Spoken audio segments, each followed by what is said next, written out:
اور کچھ ایسے منتر سیکھتے جو ان کو نقصان ہی پہنچاتے اور فائدہ کچھ نہ دیتے، اور وہ جانتے تھے کہ جو شخص ایسی چیزوں یعنی سحر اور منتر وغیرہ کا خریدار ہوگا اس کا آخرت میں کچھ حصہ نہیں، اور جس چیز کے عوض انہوں نے اپنی جانوں کو بیچ ڈالا وہ بری تھی۔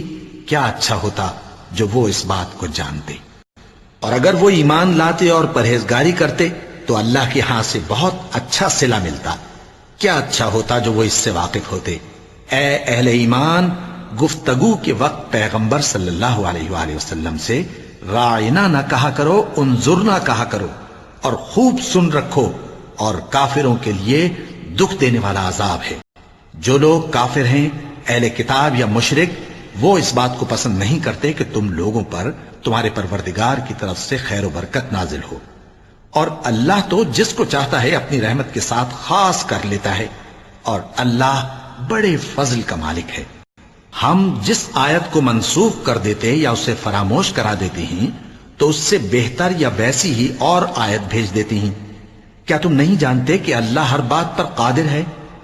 کیا تمہیں معلوم نہیں کہ آسمانوں اور زمین کی سلطنت اللہ ہی کی ہے، اور اللہ کے سوا تمہارا کوئی دوست اور مددگار نہیں؟ مسلمانوں، کیا تم یہ چاہتے ہو کہ اپنے پیغمبر صلی اللہ علیہ وآلہ وسلم سے اسی طرح کے سوال کرو جس طرح کے سوال پہلے موسیٰ سے کیے گئے تھے؟ اور جس شخص نے ایمان چھوڑ کر اس کے بدلے کفر لیا تو یقیناً وہ سیدھے رستے سے بھٹک گیا۔ بہت سے اہل کتاب اپنے دل کی جلن سے یہ چاہتے ہیں کہ ایمان لا چکنے کے بعد تم کو پھر کافر بنا دیں، حالانکہ ان پر حق ظاہر ہو چکا ہے۔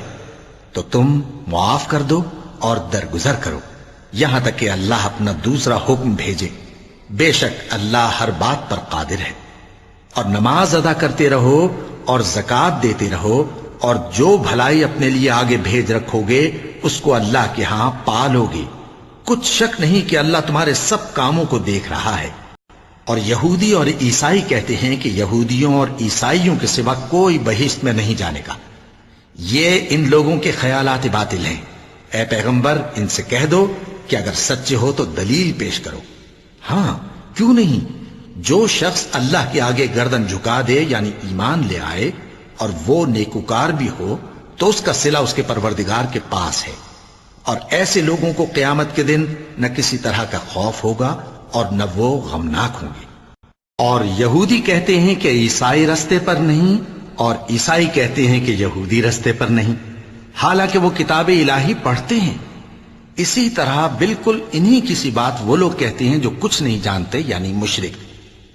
تو جس بات میں یہ لوگ اختلاف کر رہے ہیں اللہ قیامت کے دن اس کا ان میں فیصلہ کر دے گا۔ اور اس سے بڑھ کر ظالم کون جو اللہ کی مسجدوں میں اللہ کے نام کا ذکر کیے جانے کو منع کرے اور ان کی ویرانی کے لیے کوشش کرے۔ ان لوگوں کو کچھ حق نہیں کہ ان مسجدوں میں داخل ہوں مگر ڈرتے ہوئے۔ ان کے لیے دنیا میں رسوائی ہے اور آخرت میں بڑا عذاب۔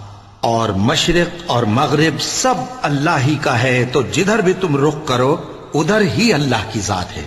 بے شک اللہ صاحب وسعت ہے، باخبر ہے۔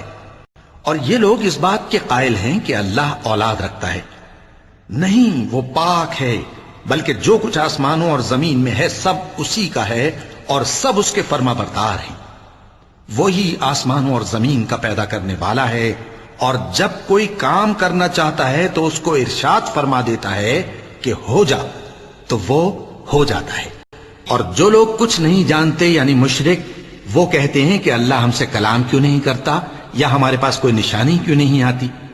اسی طرح جو لوگ ان سے پہلے تھے وہ بھی انہی کسی باتیں کیا کرتے تھے۔ ان لوگوں کے دل آپس میں ملتے جلتے ہیں۔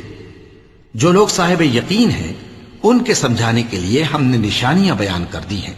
اور جو لوگ کچھ نہیں جانتے یعنی مشرک، وہ کہتے ہیں کہ اللہ ہم سے کلام کیوں نہیں کرتا، یا ہمارے پاس کوئی نشانی کیوں نہیں آتی۔ اسی طرح جو لوگ ان سے پہلے تھے وہ بھی انہی کسی باتیں کیا کرتے تھے۔ ان لوگوں کے دل آپس میں ملتے جلتے ہیں۔ جو لوگ صاحب یقین ہیں ان کے سمجھانے کے لیے ہم نے نشانیاں بیان کر دی ہیں۔ اے پیغمبر، ہم نے تم کو سچائی کے ساتھ خوشخبری سنانے والا اور ڈرانے والا بنا کر بھیجا ہے۔ اور اہل دوزخ کے بارے میں تم سے کچھ پرسش نہیں ہوگی، اور تم سے نہ تو یہودی کبھی خوش ہوں گے اور نہ عیسائی، یہاں تک کہ ان کے مذہب کی پیروی اختیار کر لو۔